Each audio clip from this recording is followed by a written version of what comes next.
અખિલ ગુજરાત રાજપૂત યુવા સંઘ વતી ડોક્ટર જયેન્દ્રસિંહ જાડેજાની પ્રતિક્રિયા। ક્ષત્રિય સમાજના આગેવાન પીટી જાડેજાને નાની મેટરમાં ટાર્ગેટ કરાયા। તેમણે ધમકી આપી હોય તો પોલીસ સ્ટેશનથી જામીન મળે છે, પણ તેમની સાથે રીઢા ગુનેગારની વર્તન કરાયું। રાજકીય રીતે હાથો બનાવીને ફિટ કરવા તે ખોટું છે। ગુજરાતમાં ઊંડા પ્રત્યાઘાત પડશે। રાજપૂત સમાજને છંછેડવા જેવો નથી। हेलो मित्रों, जय माताजी, जय भारत वर्ष।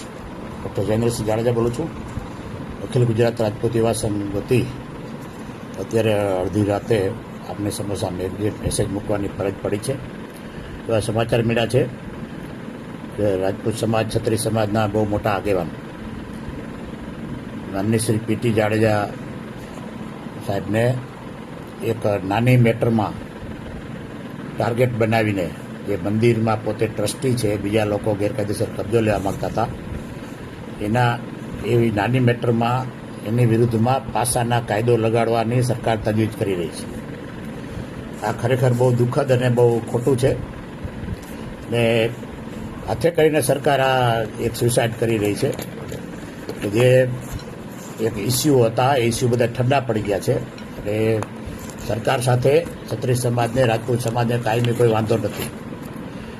छतां सरकार जो आवा पगला लेशे तो क्षत्रिय समाज ने राजपूत समाज साथे अने कायमी वांधो पड़शे अने बहु मोटुं भरपाई न थाय एवुं नुकसान सरकार करशे। बधाने न्याय आपवो ए सरकारनी पहली फरज छे।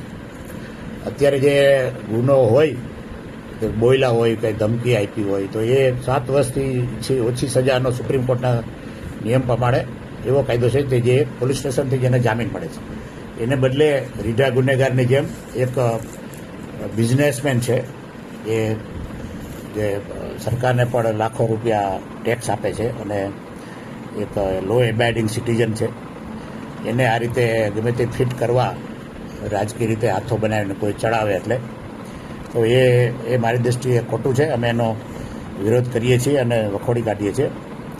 એ આજે એવી નાની મેટર ચાલ્યા જ રાખતી હોય છે જે કોર્ટ જે ટ્રસ્ટને જે મંદિરનો વહીવટ કરતા હોય એની ટ્રસ્ટની પરમિશન વગર બીજા કોઈ આવે અને ભરાડે કબજો લે તો એ ખોટું જ છે। સરકારે જેમાં એક્શન લેવા જોઈએ એને બદલે સરકારે પ્રોત્સાહન આપી અને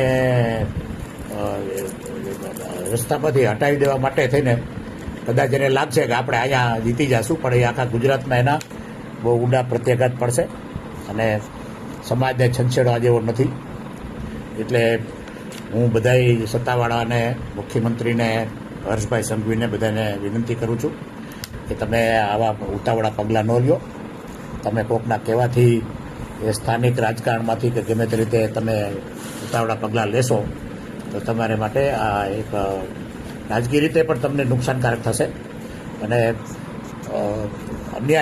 ન્યાય માટે ક્ષત્રિયો લાખો બલિદાન આપ્યા છે, દેશ માટે, ધર્મ માટે કરોડો બલિદાન આપ્યા છે, તેના કારણે દેશ ધર્મની સંસ્કૃતિ ટકી ગઈ છે।